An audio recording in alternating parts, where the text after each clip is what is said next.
And welcome to the Crawford Podcasting Network. We're Yay. down the blocks with CY Chris Young, the former Michigan pivot man, pride of Detroit Catholic Central High School, the Shamrocks of Detroit Catholic Central. Well, what are we reflecting on? We're reflecting on another missed opportunity last night. CY, you are, in all full disclosure, you're in a much warmer place, much nicer place than up here in East Lansing, Michigan. You're where you live, typically where I live, Yep. where it's going to be about a high of about 28 today. Just to let you know. Yeah. I'm down here in Melbourne, Florida, and we're dealing with a high of about 65 to 68 today. But it's a beautiful sunny day, blue skies. Yes, So yes. it's not too bad. Nice. You can do anything. You can do, and when you're from the north, you can do anything like that. Oh Well, yeah. I took my boys to NASA yesterday. We were walking all around, and I was in shorts and a t-shirt, and yeah. 65, 70-degree weather, and all the locals were looking at me like I was absolutely nuts. Oh yeah. Like, Yeah. Beautiful day. What are you talking about? Yeah. So, They're soft. They're yes, soft. I Yeah, totally those folks agree. are soft. We're tough, and Michigan was tough.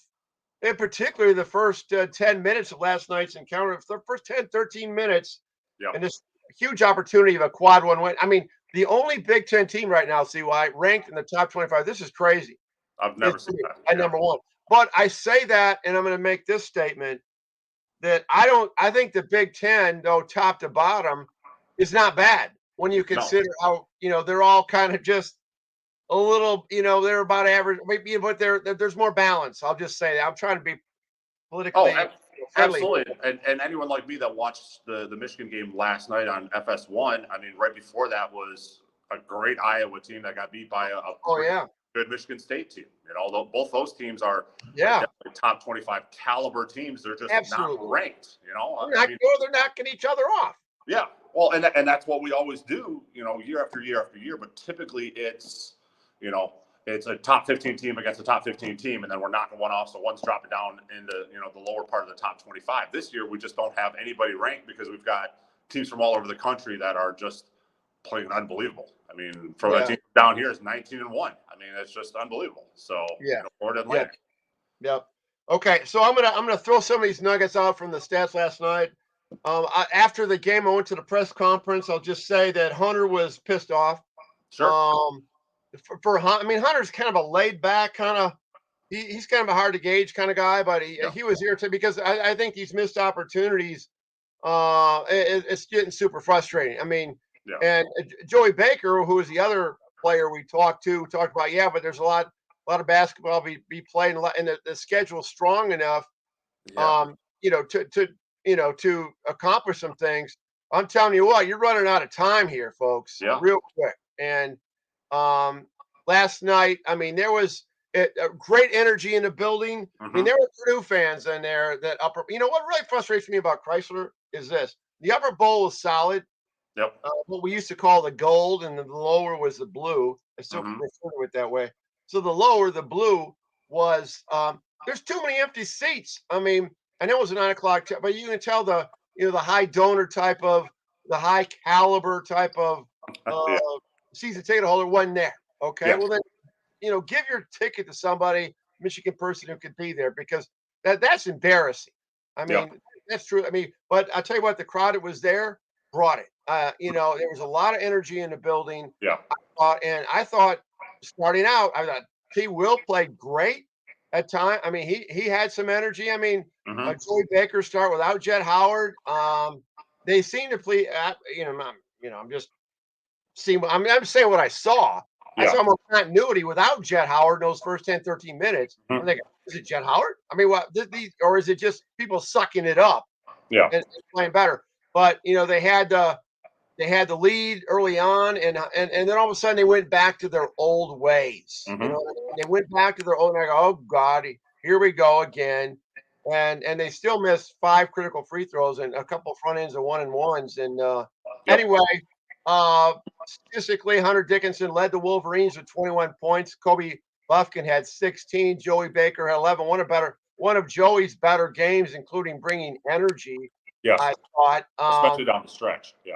And I thought Doug McDaniel held himself all right as well for the most part. But Anyway, just your overall, let's opening glancing blow of what you saw last night. See why. I think the biggest issue I had with the game last night is Hunter came out the first 10 minutes of the game and he was dialed in. He wanted to go at Zach Edey. He wanted to show that he could play against the best center in the country. Yeah. Slow him down on when he was playing defense and be able to score on him on offense. And we did a good job of getting him the ball, and he was knocking down threes, and he was, going to the basket and finishing. And then we just got away from him. Fortunately for us, Purdue went away from Zach Edey after the first half, but we didn't go to Hunter. I mean, at one point in the second half, he only had 4 points on 3 shots. He was not getting the ball. They weren't running it through him. It turned into more of the traditional, let's kind of just ISO. Let's just play a little bit of one-on-one. Let Kobe Buffkin go one-on-one or Dougson go one-on-one. And that's not how you beat a team like Purdue. They're too good. They've got too many weapons. You have to keep going to the guy that got you there. You got to keep going to Hunter. And they just totally got away from it. And you could see the energy from Hunter and from the rest of the team. They just kind of, especially in the second half, it just kind of went, they just kind of like dropped their shoulders and they just didn't have that same fire. That first minutes, Cheddar came in, he knocks down a 3. He's running up and down the court, pumping his fist and doing, hit a 3 and blah, blah, blah. Yeah. And they're into it. And, Terrence Reed comes in and he gets a great offensive rebound, put back dunk. And it's like, dude, don't talk shit in the guy's face. There's no need for that. You can attack. And that just drained everybody's energy because everyone was so hype and it was like, oh, shit. And they just kept making these little mistakes and these little mistakes and these little mistakes. And it just led to, a 10, 12-point deficit in the second half, and then you're just scrambling. You're hoping they miss a shot so we can go down and make a shot. Yeah, there was a couple critical points in the game. Two of them, and I'm going to get your feedback. So Michigan made a little flurry on the back end of the first, and got down to 5 at halftime. They were down 11, got to 5. They switched the 3 to from a 2 to a 3, so it was a 5-point deficit. Okay, halftime. Yep. First 3 possessions, second half empties. And Purdue goes on a 5-0 or 7-0, whatever it was. Yep. It's like the game is won and lost in so many pockets. That was one. Then another one. Michigan got a stop, about 3 to go. They were down. I think they were down 5. And Kobe, I'm trying to, top of foul line. He fired up a 3, probably 8 seconds into the shot clock. Into the shot clock, okay, in the possession clock, and I'm thinking, and this was, after a timeout. I mean, it's like this is what we have, drawn up here. I don't understand this. That's back to the old ways. To the old ways. That's definitely not what's drawn up, because if you look at the bench, Jawan and all the coaching staff, they got their hands up in the air like, what the hell are you doing? Because that's not what was drawn up. They came out of that timeout. They had a set play, and I don't know what the set play was, but it was not Doug working the ball and jacking up a contested 3. It's one thing your defender falls down or it's on a kick out or something like that, but it wasn't even in the flow of the offense. No one knew the shot went up, so there was no chance for an offensive rebound. It was, and Jawan's just like, you could see him. The camera kind of zoomed in on him, and he's just like, what? And he's kind of putting his hand on his head like, what are you doing, man? Like, this is not the right time to do that. There was another point at about the 10-minute mark in the second half. Score was 48-58. We got a couple free throws, and we missed the free throws. Yeah. They came down on an empty possession, and I'm sitting there in the hotel room watching it with my wife, and I turned and looked at her. I said, this game's over. Because that was our chance right there. We hit those 2 free throws. They go on an empty possession. We come down. We can cut it to 6. Instead, we come down, turn the ball over, and they go down and score, which puts them up 12, and then we're really just scraping and clawing. And fortunately, Joey Baker found his stroke down the stretch, but he definitely, took a lot more initiative with some of his threes and stuff like that. He banked one in at the end and all that, because otherwise this is a 10 or 12 or 15-point loss. It really is. I mean, and I give him credit. They scrapped and clawed. Joey flew across the court horizontally and then called timeout after he made a. That was amazing. If I see energy from Joey Baker, give this dude 30 minutes. Okay. Exactly. That's what I'm saying right now. But you got to bring that. You got to bring that to get those 30 minutes. You got to bring it every possession. He started the game in place of Jet, and the first 10 minutes, I didn't even know he was on the floor.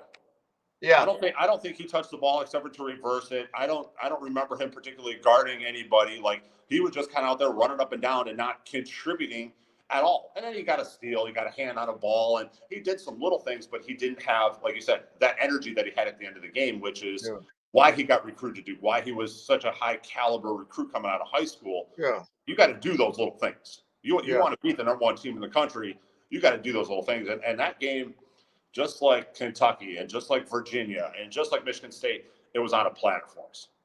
Yeah. We really had a big chance to do something and shake up the national rankings and really put ourselves in the top echelon of the Big Ten. Mm-hmm. And now we're muddling in the middle, and we're stuck in a group with like 6 other teams, and it's like, okay, well, now what? Well, 0-7 against in quad 1, 0 for 7. And Michigan State is 5-5. Yeah. You know, I mean, it's just different. I mean, that's why you watch Michigan State coming down the stretch against Iowa last night and then against Michigan a couple weeks ago. They just make the plays when they need to make the plays. They don't make and yet they squandered it. And yet they did squander it. But you're right. They find a way. They find it, whether it's a defensive rebound or whether it's getting a stop or it's making a big shot or whatever it is. They find a way to do it. And that's what Purdue did too. When Michigan started to make a run, those 2 little guards for Purdue, Smith and Lawyer. Those 2 guys are going to be a problem in the Big Ten for the next 3 years. Those 2 guys are so talented. Yeah. I mean, and they just, Smith especially, he just made a play or a deflection or got a stop or a rebound or whatever at the exact right moment, committed a foul at the exact right time. I mean, he was so smart watching him. And then it's like, all due respect to Doug, like he shouldn't be in the situation he's in now. We're supposed to have Llewellyn as our starting point guard who's got the experience. He just kind of looked like his head was spinning a couple times. He's like, damn, what's this dude? Like, he looked like he was playing like against a 5th-year starter. Well, as opposed to another freshman. Yeah, Braden Smith is a Mr. Basketball state of Indiana. And then you got Fletcher Lawyer, who Michigan, I think, recruited at least at some point. Boy, they could use a Fletcher Lawyer. He had 17, but this kid is ice in his veins. He's terrific. Yes. Zach Edey, I mean, it's like Zach. I mean, Hunter made him look foolish a couple of times when Zach was defending. But I'm telling you, in reverse. It seemed like when Zach Edey wanted to score, he could score. It looked like he was playing against kids. Really. I was texting with a group of guys I play morning basketball with at the Hannah Center there in East Lansing, and I was like, dude, this looks like me playing against you guys because he was scoring it well, whatever he wanted to do on the post, and a couple of times he's running back up and down the court, and the camera zooms in on him. He's laughing. He's like, this is too easy. But fortunately for us, fortunately for Michigan, they got away from it. At Michigan State, when Purdue played at Michigan State, Edey got the ball every freaking time down the court, and he ended up with 34 or 36, something like that. Right. Just like what we did with Hunter, they got away from going to him, and a bunch of other guys got hot. And fortunately, they made shots. Otherwise, we would have had a better chance of beating them. But if Lawyer doesn't shoot the way that he did for Purdue, we definitely could have beat them because they didn't go. They didn't go to Edey as much as they should have. They should have gone to him literally every possession. Yeah, and Fletcher Lawyer 8 of 8 from the free throw line. He's like Kyle Macy. The guy's a freshman. Yep. Okay. So when and the rebounding disparity, 34-26. Yep. Purdue over. I mean, that was glaring. But the turnovers for Michigan, they got that down to 6. That's good. There's some good and some bad. There's some good, bad, and ugly. I mean, the reason that Jace Howard had to play 8 minutes, depth issue. You're down 2 starters. Okay. Yep. There was of those 8 minutes, the first 6-7 minutes of those 8-minute duration for Jace Howard, 0 points, 0 rebounds, 0 everything except 4 fouls. Okay. Yeah. He couldn't walk up and down the court without picking up a foul. Yeah. That's negative presence. Yes.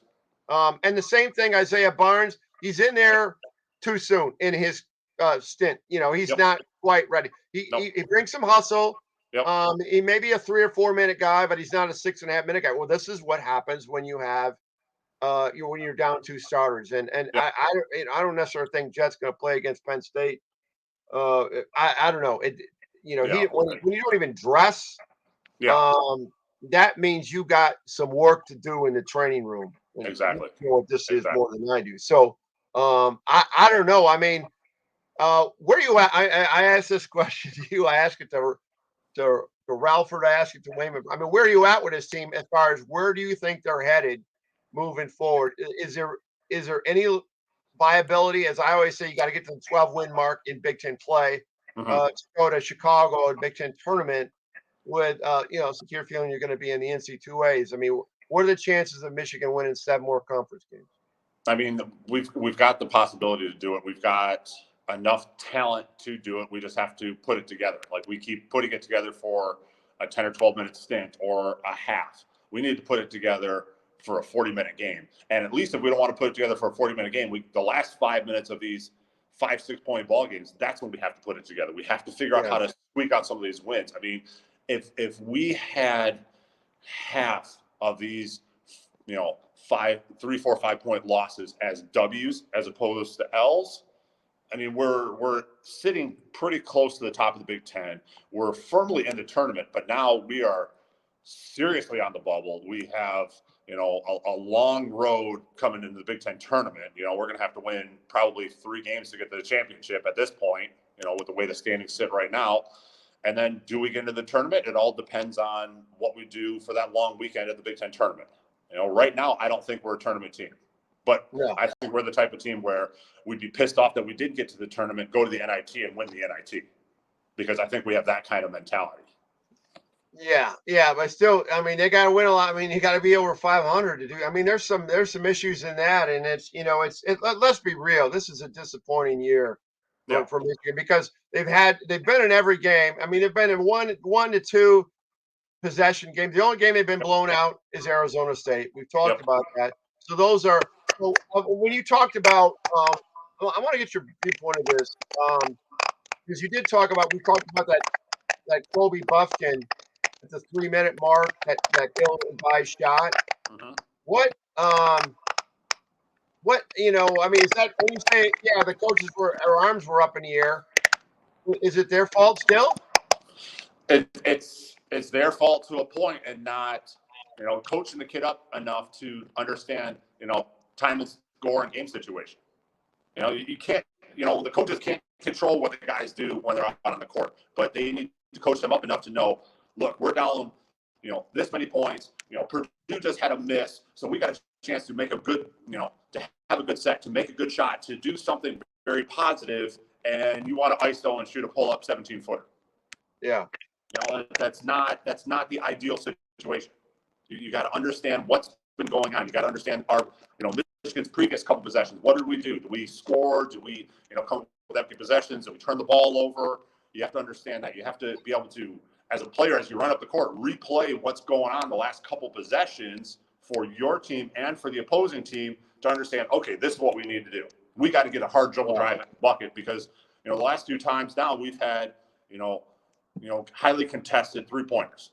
We, and Purdue didn't get anything on the other end. So we have to go to the bucket, because we have to score on this possession. We can't go 3 empty possessions in a row. And it's just maturing in the game and understanding. I think Hunter gets it, but I think all the other guys, they just, and I think Joey Baker gets it to a point, but he's not necessarily in that situation to make those plays at certain points in the game. He's more of he gets the ball on a kick out, and then he has to decide what to do. Yeah. It's just the maturity, and it's just getting enough, game minutes under your belt to understand time, score, and game situation. Yep. Well, here's let's take this in chunks. These next 3 games are critical. They got on Sunday, they play Penn State on the road. And Penn State, they got lit up by their coach. They're going to be pissed off like no tomorrow. They're going to be playing an angry team, but that Michigan should be angry too. But in retrospect, so that's daunting. Then you got Northwestern on the road, who can beat anybody but lose anybody. And they're good they're good. Okay. And they're really good at home this year. They're good at home. They're good at home. So these normally, in a traditional Big Ten, let's look at what the schedule is and let's circle where the W's are. These are 2 road games that I guarantee the coaching staff looked at when this schedule came out back in September. Like, oh yeah, we should be able to get both of these. These should be 2 road wins for us. But now looking, they have to. Now they have to, and then they have to beat Ohio State. They got to win these next 3 games. Yeah, just to be in a realistic conversation with themselves that we can make a run. They got to win absolutely. 3 in a row. Yeah, and actually 4 in a row, because right after Ohio State we got Nebraska coming into Chrysler. Oh yeah, okay. Nebraska's really good at home, but they don't travel. Okay, so that's 4 in a row. They got to win 4 in a row. You know what they are? If they win 4 in a row, then they're 9-4. Yeah, Big Ten play, right? And then they're sitting right behind. They're right back behind Purdue, Rutgers, and Michigan State. We're Yeah. just doing that. Wait, You know, they're it's right much there easier. again. They have so many opportunities to, just keep advancing because this league just constantly just keeps beating the heck out of each other. Yeah. Where we've got so many chances. But if we go 2-2, or we go 1-3, Oh, over. it's done. This is the time of the season where we got to get Jets ankle healthy and we got to go out there and win some games. Yeah, I think they can. No, that's the positive thing. I think they're good enough to make a run. They just got to put things together. See, I'll let you get with your family, go out and do that Florida stuff, and Yes, sir. go to Orlando and all that fun stuff in Disney World. Be safe, Yes. and we'll talk to you latter part of next week when you get back. We'll go over there to that Brent Travers Pie Company. Yes, sir. Do the face to face. Yes, absolutely. All right. See ya. All right. Thanks, Yes, Tom. you. All right.